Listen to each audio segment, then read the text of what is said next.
It's your daily dose of Donna. Welcome to the show. Today is Tuesday, October 3rd. And I was just telling everyone over on TikTok that I feel like I'm in a fog because I have allergies that are on another level. I don't know if it's like an LA thing, if it's just the seasons changing. Do you guys have allergies where you live? It is so bad over here. In fact, both me and my son have to take daily Claritin, but I didn't take one yet today. I forgot to. So I will take it right after the show, which doesn't help us for today's show, but I'll just give you a heads up. I may sound a little bit all over the place. We'll have to see. We'll have to see where we go. Today on the show, we're talking about a bunch of things. Actually, we're talking about a lot of things I don't want to talk about because I'm so sick of talking about them, but we need to talk about them. You know those things? Like Kyle Richards. We're going to talk about Bethenny Frankel, and we're going to talk about Girls Trip. Okay? Real Housewives Ultimate Girls Trip, the Brandi Glanville, Carolyn Manzo, big rumors that are, it's bad. It's bad. That's all I can say about it right now. We'll get into it in just a moment. For those of you that are new here, please subscribe to the show. Thank you so much for growing the show over here on YouTube. And if you're listening to the audio version, please give me a 5-star rating and a review and follow the show too. You can just say follow at the top or on Spotify. I don't really know. I think you say subscribe. I can't remember. Thank you so much for being here and being part of the show. So comment. Let me know what you're thinking. Give me some words, some feedback. I was just in my Facebook group last night. Daily Dose of Donna Facebook group is growing as it does every single day. We have so much fun in there. We share all kinds of little tidbits and news and things that we're seeing. Actually, I learned so much of my gossip from you guys in the Facebook group. So join there if you want just like a little bit more of a connected experience with the Doser community. And those of you that listened to the third part of the Patreon last night, I gave you a 1-hour episode on Rachel Hollis. And I really went deep. I started going through old Instagram posts and then I posted some links. It will be interesting. Oh, that is a good point to bring up Luna Bella. So Luna Bella on TikTok just mentioned, let's get into the show. She mentioned Shannon Beador and her scheduled appearance at BravoCon, which is 1 month away, you guys. Literally 1 month away. I mean, I need to figure this out. I have no plan. Does anyone that is listening to the show that's going to BravoCon have like a true plan? Are you supposed to have a true plan? I'm just assuming that I'm going and I'm just going to like fly by the seat of my pants. I'm just going to be like, wherever I go, right? Shannon Beador has a plan because supposedly she's doing a Tres Amigos booth. So I guess they have a tequila brand coming out. See, this is a tricky thing for Shannon Beador. As you guys know, last month she got arrested and crashed her car into a wall driving under the influence with her dog in the car. We have not heard from her since. We have seen her a couple times just like walking in and out. We have no idea where her status is, what her status is. We know Tamra, her other Tres Amigo, is over on she's over filming Traitors season 2 with a few other Bravo stars. Remember we talked about that a couple weeks ago. And then Vicky, I don't know where Vicky is. I have not been paying attention to Vicky. How did Nene say her name last on Bethenny's podcast? She said, Nene said, Vicky Golvestein. Or something crazy like that. It was so funny. I re-listened. It reminded me of Tom Zanzival. Tom Zanzival and Vicky Gumbelstein are both going to be at BravoCon this year. We'll see how it goes. Gumbelstein. So good. We're going to talk about Bethenny in just a moment and that whole thing. So don't you worry. But yeah, Shannon supposedly right now she's slated to be at BravoCon. I wish for Shannon that she didn't have to be, because I think when you're in a position like this, also, she hasn't even spoken to, she hasn't released any sort of statement. Oh my God, this is going to drive me crazy on my shirt. She hasn't released any sort of statement. I want her to before she goes to BravoCon, because I feel like that's just going to be a lot of pressure. Also going to Vegas with alcohol all around. I don't know. She may or may not even be drinking right now. I got to figure this out, you guys. She may or may not even be drinking right now. We don't know. We have not heard if she's in rehab. We have not heard if she's at home doing like an outpatient situation. We don't know. We know that she according to Jeff Lewis, is doing some sort of treatment. But yeah, we have not heard her apologize. We have not heard her take accountability. A lot of you guys are saying that's because the charges have not been officially filed or whatever, and she needs to wait legally for those reasons. Who knows? I don't know. I don't know. But I'm interested. I mean, we have the reunion coming up this week 1 of the reunion. It's weird. It's weird to not hear her talk about it at all. But yes, Laura, I agree with you. If she does go to BravoCon, she should not drink at all. Even if she is still drinking, she shouldn't drink in public right now. I just think it's like bad timing. That would be like, I don't know. I'm trying to think of someone that's like really connected to a certain brand. That would be like Gwyneth Paltrow, being caught in a room filled with McDonald's and In-N-Out, just like shoving fries and burgers and milkshakes and like filet-o fishes or whatever, fish fillets into her mouth, and then her going out and promoting Goop. It's just like it doesn't connect, right? Okay, let's get into a couple stories. Let's start with Kyle Richards. As you guys know, today is Tuesday, which means it's Dancing with the Stars week 2. And I was at week 1 last week, so I am invested. I will definitely keep watching. And what's going to happen tonight, the only person we lost was Matt Walsh, the actor. And I had my whole theory on that. We talked about that last week. But Mauricio is still in. Mauricio and his teeth are still in the competition. And so is Ariana. And of course, I believe Ariana is going to do amazing like she did last week. I think all eyes are going to be on Mauricio and his performance, and if Kyle Richards will or will not be in the audience. Do you guys think that Kyle Richards will show up in the audience tonight? My guess is yes. Why? Because it's a camera. Just saying. Just saying. Now, she may not be there. Okay, you guys don't think, a couple of you don't think she'll be there. Well, yesterday she was on a hike with some girlfriends, and it was a very interesting set of paparazzi photos that we saw. I don't know which hike she was at, probably somewhere Fryman or Runyon or one of those places around here. Here's the interesting thing. I go to all those places, right? There's no paparazzi that just sits in the corner usually, unless they're told that the person's going to be there. That's the truth. Yes, if you go to Craig's at night, you're going to see paparazzi. Yes, if you go to certain places like the farmers market on Sunday, at the Studio City Farmers Market, no question, there's always paparazzi because there's always a celebrity there. So what happens is paparazzi usually goes to places where they know they're going to have a celebrity run in. They're not just randomly sitting on a Monday morning in a parking lot next to a hike. It ain't happening. Someone is telling them that they're there. Kyle Richards has these like very sullen photos where she's sitting with her, 2 of her friends, and they're standing by the car, and she's just got these big sunglasses, and it's a lot of hugging, and it's a lot of like doom and gloom. Here's what I have to say about this. Kyle and Mauricio are not newly separated. Like Kyle and Mauricio have been separated now for, it didn't happen this week, is what I'm saying. It may have not happened as early as like June. I think it did, but it definitely did not happen the first week of October or like the end of September. This has been going on for a while. The only difference is that Mauricio finally publicly like broke under pressure and announced it out loud on that TMZ interview outside of Dancing with the Stars last week.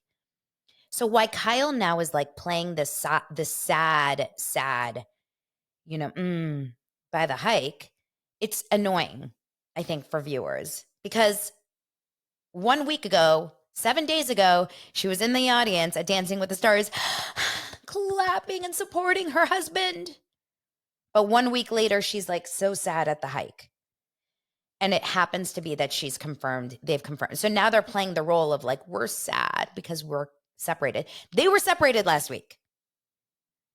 There's no way that she and him made the final decision to separate between last Tuesday and when did he do that interview? Friday. It's not like he left Dancing with the Stars and she was like, you're bottom 2. I don't want to be married to you anymore. I want a separation. Another thing that, Anyway, I'm just finding the more and more that we're talking about this, the more we're thinking about it, it's just becoming so apparent to the viewers and to the fans that like we're getting played. It's a storyline. It's like build up. Now we know Beverly Hills is premiering on October 25th. That's very soon. That's in 22 days. That's in 3 weeks. So it's going to be on Wednesday nights. And I have a feeling you're going to be seeing interesting people on Watch What Happens Live that night. That's all I'm going to say about that. More stuff will be coming out about that. But Beverly Hills Housewives premieres in 3 weeks. It's really time to drum up the stuff, drum it all up, build it all up for the show. So it's annoying to me. I'm finding it annoying to see sad, gloomy, like depressing pictures about the separation when we know what's been happening. Okay. Anyway, she was with Morgan, by the way, last week. She came here. She was in LA on Tuesday night. We know that, watching Dancing with the Stars. And then I believe on Thursday was already in Atlanta with Morgan and was seen at some restaurant. And like the hostess took a picture with her and she was with Morgan and Morgan's family. I mean, I don't want to judge too much because I think that people in Kyle Richards and Mauricio's life, like they have so much financial security. They have so much help. They don't have to worry about it. And their daughter is probably 16 now, 15, 16, Portia. But like, what's going on with that? Like, does Kyle not stay home with her daughter ever? She was in Paris forever, comes back, and then leaves again. I guess for the documentary. Okay. We'll have to see what happens tonight. So, next, who should I talk about first? Girls Trip or Bethenny? I think the truth is, okay, let's talk about Girls Trip. Girls Trip, there is an account on Instagram called Your Moms Are Watching. And every time I say the word incidentally, by the way, incidentally is a word that I don't use that often, but every time I say it, I think I'm Regis Philbin. I don't know if you guys remember this about Regis and Kelly. Remember, I'm 42, so like I grew up watching Regis and Kelly. I mean, grew up? Yeah, I guess. Regis for sure. He used to always say incidentally. So every time I say the word incidentally, I become Regis Philbin. Incidentally, Your Moms Are Watching. She was a guest on Juicy Scoop today, on Heather McDonald's Juicy Scoop. So I was on her stories. We follow each other on Instagram. And I was on her stories yesterday and I see this whole thing about what is actually the story that she has put together based on Brandi's accounts, Phaedra's accounts, and Gretchen's accounts. 3 of the girls that were on the Ultimate Girls Trip. And I'm talking about the one with Brandi Glanville and Caroline Manzo. The one that we've heard about the big, dust up and drama about what happened in the bathroom. According to Caroline Manzo, she was sexually assaulted by Brandi Glanville and they had to be sent home. And we have not seen this thing air. We don't know if it will ever air. My guess is no. And instead, they're putting on the OG, New York legendary, amazing, iconic Real Housewives in their girls' trip. And we'll see what happens with this one. But according to this, and this is just what she has put together based on what she's heard from all these different sources, that Caroline comes to this experience, this girls' trip, along with all of those girls. And there was a lot of alcohol. They were in Morocco, remember that. There was a lot of alcohol. There was a lot, it was a very emotional situation. Caroline apparently breaks into tears. This is exactly what she is saying. This is allegedly, this is not my thoughts. This is Your Moms Are Watching says this. She broke into tears, sobbing and shaking as she told the group her father never spoke to her again after she sent a letter to the court. Okay, wait, hold on. Hold on one second. I want to pull up in order so that I have it exactly for you guys. Okay. Caroline and Brandi were fighting. Caroline breaks into tears, sobbing and shaking, as she tells the group her father never spoke to her again after she sent a letter to the court. It had something to do with her family and Dina, et cetera, et cetera.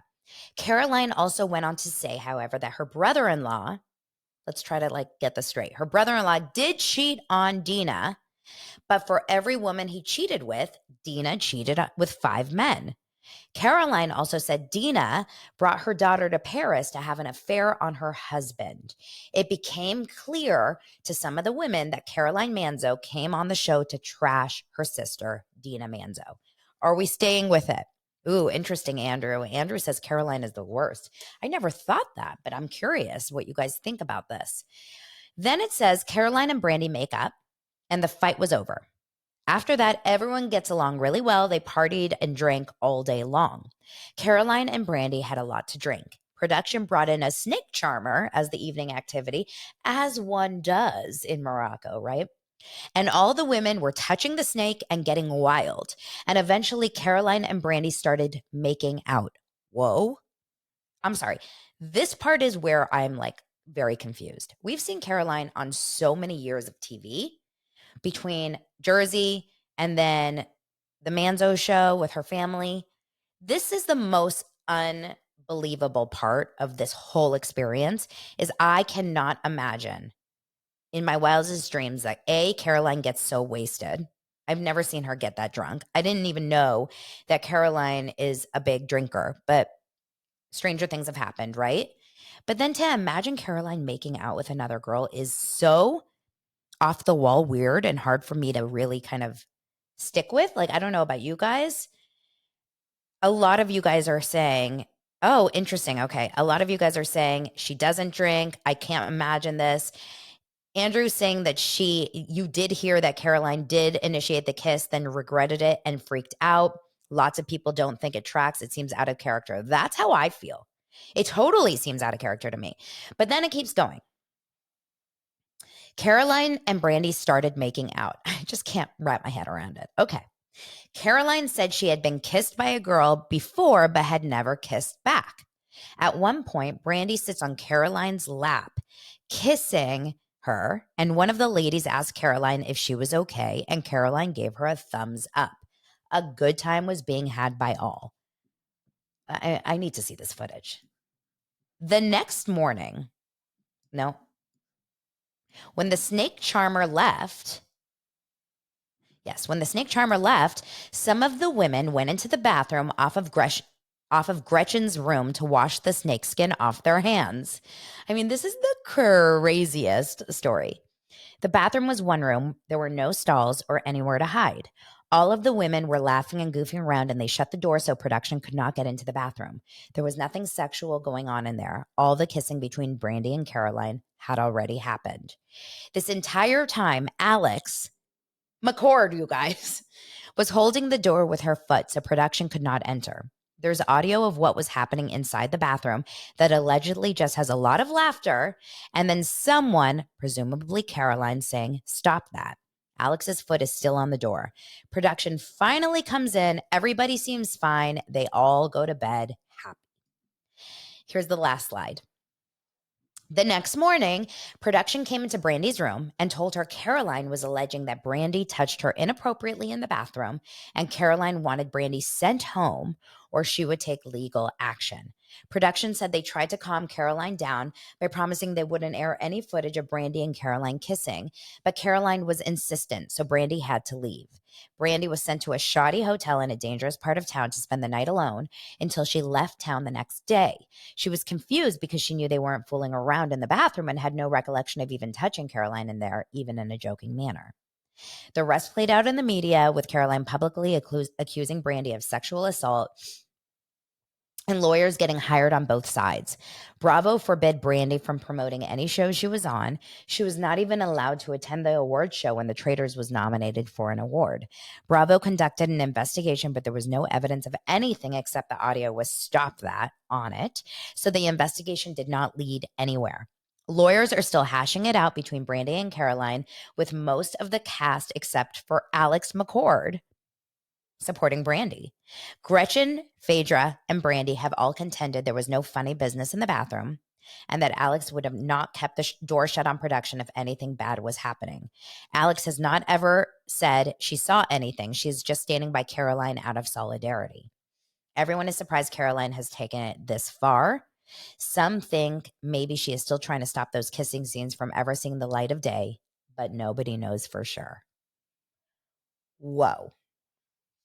So, just to kind of give you guys a recap, what the media was portraying was that Brandi was coming on to Caroline strong, kissing her, etc., and Caroline, threatened to production that Brandi was inappropriately touching her, etc. And so they sent Brandi home, and now they're dealing with the investigations, the internal investigations. This story is saying that Caroline was a very active part of it. She was making out with her, very welcoming and okay. And then when all the girls went into the bathroom is when Caroline said, stop that. This is so tricky. So what do you guys think? Question is, have any of the other girls spoken out? Yes, Gretchen, Phaedra, and Brandi have all contended that there was no funny business in the bathroom. Oh, wow. Okay. Andrew believes it 1,000, 10,000, 100,000%. I think without knowing a lot about Caroline and Caroline's intentions and who she is, other than from way before, when I used to follow regularly, I would say her old personality, what she used to be like, this is really off character. But then again, why would Phaedra and Gretchen support Brandi in this? If Brandi had really inappropriately acted in that experience. It's really tough, you guys. And Alex McCord is the only one that's staying on the side of Caroline. But she's not saying Caroline's right. She's just standing with her for solidarity. Apparently all these other girls saw them kiss. I mean, I think production needs to speak out about it, because it's actually really disparaging for Brandi Glanville if nothing was normal, if nothing nothing was abnormal in this experience. It does this story kind of tracks that Caroline is devastated over what she did on that night. She talked horribly about her sister. She said a lot of things she probably shouldn't have.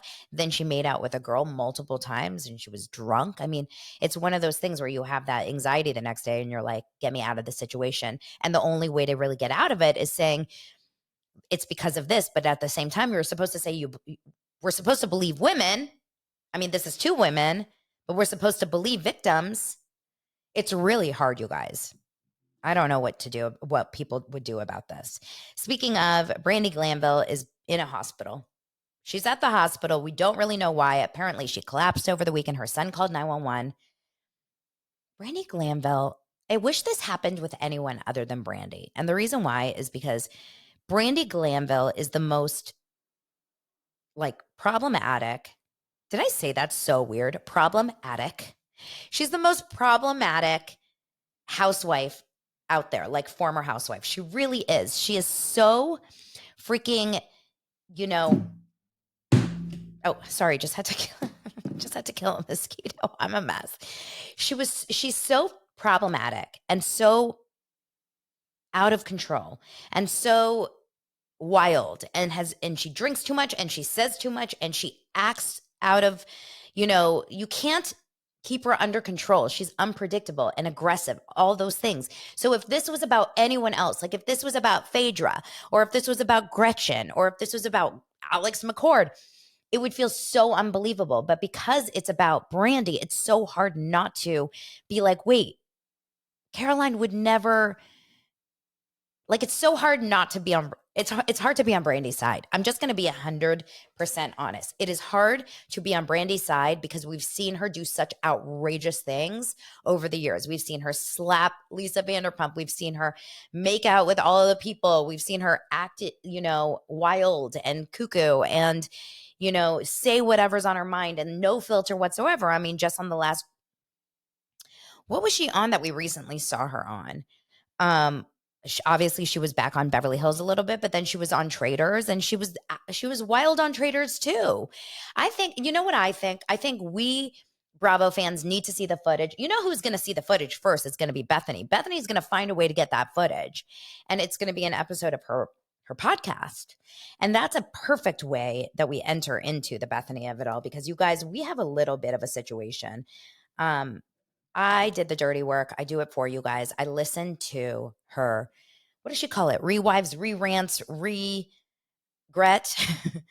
Bethenny just redoes everything. So she has a show called Rewives. And after her interview with Nene, we talked about this yesterday. She did this manifesto. I called it a manifesto as a joke, but she calls it a manifesto even on the podcast. So she actually believes that it's a manifesto. She did this like 10-page manifesto on her Instagram, and then deleted it and then reposted it. And then, of course, the whole thing was like, listen to the podcast if you want to know more. So I was getting ready this morning. It's kind of a slow news day. Not a lot going on, not a lot of TV to catch up on Monday nights. And so I listened to the podcast while I was putting on my makeup. Okay, this is getting out of control. I am no defender of Andy Cohen. I have heard awful and wonderful things about Andy Cohen. I have never met him in person. I went to the taping of Watch What Happens Live when it was here in Los Angeles, actually with Nene. Nene was the guest. Who else was the guest? I should find those pictures. I went to the taping. I had the best time ever. He was lovely. He was funny. He was friendly with the audience. I have heard also the opposite about him. I do believe, just like a lot of other celebrities, there's an on persona, there's an off persona. And we've seen it now with a lot of people, right? Like camera on, camera ready. But I will say, just in full transparency, I do like Andy Cohen. I listen to his books, all of them. I just recently listened to Daddy Diaries over the summer when I was on my trip. I enjoy him. I do. I find him interesting. I find him kind of funny. And I do. It's tough because okay, so he's not perfect. Like none of them are perfect, right? But he's not perfect. But this podcast that Bethenny releases, it's all about the reckoning, right? The reckoning, the reality reckoning. But it really is the Andy reckoning. The way she goes after Andy Cohen in this podcast is more than we've heard her go after him in any arena. And honestly, Bethenny should thank me, because I think you guys are going to want to go listen to the show after you hear me talk about it. The way she goes after Andy in this podcast episode is really, she's all in. She's all in with Teddy Mellencamp against Andy Cohen. She is, at this point, she absolutely gives no Fs. She never really has, but now she's not even like pretending. What bothers me the most about this is that when you use the words reality reckoning and yet you only are focusing on Andy Cohen, it does blur the lines of really what the goal should be, which is protecting reality stars and reality crew and reality as a whole. And remember, there's tons of reality outside of Bravo. Like Bravo is one little entity, but there is so much reality on Netflix, on Amazon, on ABC, CBS, NBC, MTV, VH1, all of them. There's TLC. There's so much reality TV to focus on. And especially with Love is Blind being aired right now, there's so many things she could talk about. There's so many areas that she can really focus on. But she's mucking up her message by only talking about Andy Cohen. And now it feels personal. Her issue is not necessarily against reality TV. Her issue is against Andy Cohen, because Andy Cohen, in her eyes, turned on her. This is really obviously my take on it, but I would think if you guys listen to this podcast, you would understand why. Just to give you guys a little bit of a recap, a few months ago, back in the end of the year, so end of 2020, where are we? End of 22, she was launching Rewives. This is a podcast that talks about reality TV. I mean, it talks about housewives. That's really what it is. Like the description, I don't have it in front of me. The description is like I mean, actually, this is the description. It says, arguably the most, successful Real Housewife to ever come out of the franchise, Bethenny Frankel, takes this podcast to now start talking about housewives. Remember this, she was very anti-housewives for like a couple of years, right? 2021, 2022. She was like, I don't want to ever talk about housewives, ever, ever, ever. And then all of a sudden she drops this podcast because, in my opinion, nothing else was working. And it's really hard for former housewives to have careers outside of that universe. And that's why so many of them are still, so many of them are still talking about housewives. They're still in the housewives universe. They're still doing podcasts and writing books and whatever. So it's okay that Bethenny does it. What is upsetting is that she was so anti doing it and anti being involved in it. And really, honestly, was putting Andy down by putting the housewives down over and over and over. Now, I found a clip. I posted it in my Facebook group. It's from Bethenny's Just Be with Bethenny podcast from 2021, where she's talking about with Andy Cohen on her show. And the clip is on Facebook, but basically all she's talking about is how incredible Andy has done, how he's such a powerhouse, how hard he's worked, his journey in CBS News, and how he started as an intern and then we moved up and this and that. And really, it's an hour of ass kissing is really what it is. And this was not 2 years ago. And something shifted. And what could that have been?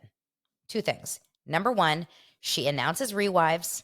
She goes on to Andy Cohen's Watch What Happens live show willingly and happily to promote her show, right? She really, really wanted to go on that show. It's not, she could have said no, but at that point she felt like that show was the bee's knees, right? So she goes on the show opposite Jeff Lewis with his turtleneck. I believe he was wearing a turtleneck on this one. And she says multiple times in this podcast that she likes Jeff Lewis. She's like, I intrinsically like Jeff Lewis. Like, so Jeff Lewis is taking none of this heat, but it's Andy Cohen. And she says that Andy ambushed her. She felt ambushed. And then she said this again. It was an obvious ambush. Everyone there knew it was an ambush. And she felt like she was put in a position in that Watch What Happens live where Andy said, this feels like what did he say? This feels like a difference from, I'm trying to think of the wording. What did he say? He said, this feels like I'm glad you're embracing the housewives. Something along those lines. Like you used to take down the housewives and now you're no longer taking down the housewives. So what could be happening? Like, what's the difference? What's the change? I rewatched it kind of recently and I'm curious, like what you guys think. If I were you, I would rewatch the episode. I think it's really interesting. But in this episode, she basically says that she is, hold on, I heard something, that she is feeling ambushed because Andy Cohen is like, wow, now you're embracing the housewives. This is pretty shocking. Here's the thing. He has to be a little bit offended that she was going down hard against the housewives empire. That's his baby. He's an executive producer. And so if you're going to go after his show, of course he's going to be like, wow, I thought you said that it was pretty immature or pretty stupid or pretty boring, the housewives. And now you're embracing it and you're doing a show about it. I don't blame him for doing that. It's like if you guys said reality TV is so boring and then all of a sudden you started a reality show, it feels a little bit like obviously he's going to protect himself. Now, that also being said, Bethenny, this genius Bethenny, this woman who really truly says that she's smarter than everyone. She says Andy's playing a stupid game of checkers and she's playing a very intelligent game of chess. She should have known going into that episode. She should have known that she's on Watch What Happens Live. She's acting as if like this was shocking to her, that she was getting thrown off with some certain questions or certain, conversations. This is the show. She knows it. And now all of a sudden she's coming out like, I felt completely blindsided by him. I felt completely ambushed. It was totally wrong. But she goes, that's what Andy's job is. His job on that show is to pit women against each other, to ask the questions and then keep his hands clean, to ask questions like he asked of. And then she mentions the question that Jessel from Roni was asked on Sunday. Jessel was asked, who was the most overrated housewife? And she said Bethenny. And Bethenny is under the impression that Jessel, who she doesn't name, by the way, because Bethenny would never ever give Jessel the credit to even just say her name. She says, this woman, this housewife who's really not relevant is what she calls Jessel. This housewife that's not relevant on a show that's past its arc, RHONY, that is past its prime. And she basically says, watch what happens live, and Real Housewives are like being at a club at 2 a.m. It's over. I'm sorry. With BravoCon selling out and with shows like mine and the hundreds and thousands of other Bravo creators on TikTok and Instagram and podcasters and bloggers and writers and all the things, I would beg to differ. I think Housewives is doing fine. Like, we're doing fine. Maybe the new RHONY is struggling a little bit. Okay. But the Housewives empire in general, I think is doing phenomenal right now. We're all watching Salt Lake City. We're all going to watch Potomac. We're definitely going to watch Beverly Hills. We're for sure. We watched OC. Like, it's doing fine. And she is just hell-bent on taking down this entire world. But what happens is she's all about taking down Andy and Housewives. And she's forgetting the big picture. That Real Housewives is just one little teeny small bite of the huge pie of reality TV. And if you really do have a goal in life of the reality reckoning, zoom out. Take your focus off of Andy. It murks the message. It feels bitter. It feels personal. And then she goes on, and the last 5 minutes is so hard to listen to because she says this: I'm right. Whatever you guys say, whatever you guys are thinking, it doesn't matter because I'm right. I know I'm right, and I'm right, and I'm right. I'm right. I'm right. She says it over and over. Can you imagine being so incredibly short-sighted to just say out loud, I'm right, without opening it up to a discussion? Or how about, I know that I'm not perfect, and I know there's probably things I'm getting wrong here, but I know about this one thing I'm right. I know about this one thing. And here is where Bethenny is right. She is right about residuals. I do think she's right about payment and residuals. And I do think she's right maybe about protecting your children and paying children of housewives. But I don't think she's right about a lot of the other shit. And to go out there in a public forum to say, I'm right and you're wrong, is so difficult to deal with, because can you imagine having some like negotiations or contracts or conversations with people that say, I'm right, you're wrong? Always. Like, it's totally messing up. And finally, she says to Andy, he's never going to talk to me. I would love for him to come back and talk to me, but he's not going to talk to me because he's scared of his mommy and daddy at NBC Universal, his bosses. Like, she just takes him down. And so he won't say anything. But if he does want to say something, it's going to be on my show, because he's used me enough for ratings, and he's used me enough for numbers. And he needs to now be on my show because I'm going to run this. Like, basically, he's used me, so now I'm going to use him. What? All her message is about Andy does this. He pits people against other people. He puts people in uncomfortable situations. It's called a game show, talk show. It's snarky, it's fun, and people like it. And celebrities who have nothing to do or promote will go on that show because it's a fun-ass 30-minute show. You know you're going to get asked questions, and you'd still go on it, Bethenny. If you were on her Housewives show, you would happily go back on that show, or if you were invited. Right? If Bethenny was invited, she would go back on that show. And then finally, the last thing that I think is, it's really hard to take someone seriously who says you're pitting women against women, where in her comments right now, if you go to Bethenny Frankel's Instagram comments or TikTok comments and one person disagrees with her, she says, you're stupid. She says, I'm a winner. I'm a leader. You're a follower. What's wrong with you? You're unhappy. You're a loser. You're stupid. Like, she is the meanest person. She's so mean in her comments. It's like Bethenny and Brandi are walking hypocrites. You can't talk about how important it is to be kind and a good person for your daughter and then call people stupid in your comments because they don't agree with you. You can't do TikToks on how everyone deserves an opinion and then block people for having opinions.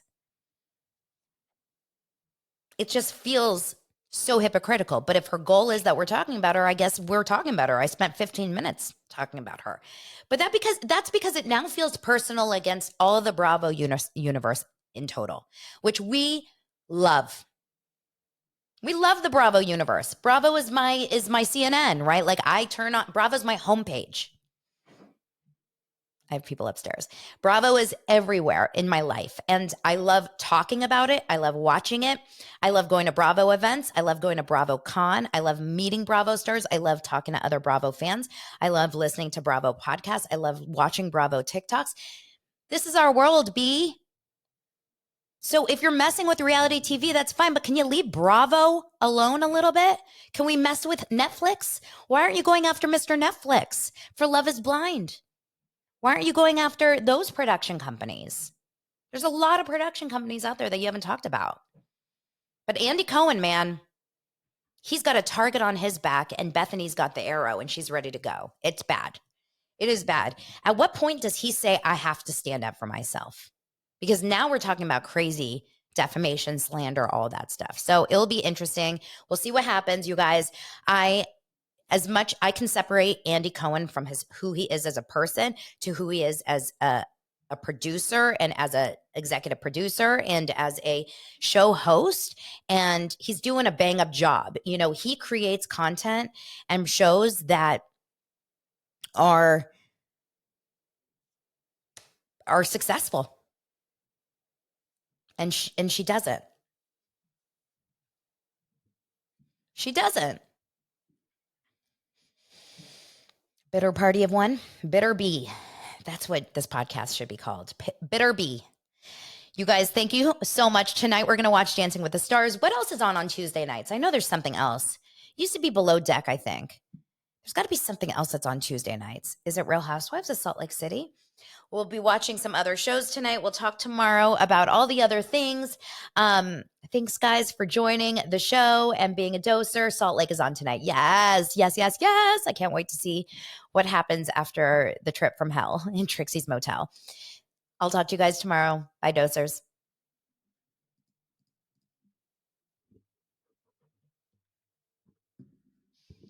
Oh my gosh. Oh, Big Brother's on. Big Brother's on tonight?